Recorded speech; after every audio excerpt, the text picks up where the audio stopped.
Glass begins with purified earth.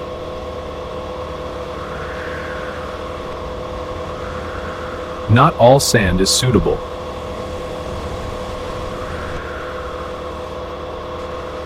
Purity is verified at the source.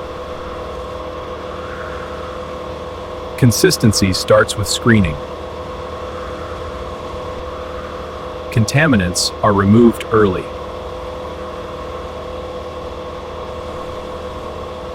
Washing refines the material. Gravity completes the separation. Moisture is reduced to control. Drying prepares the batch.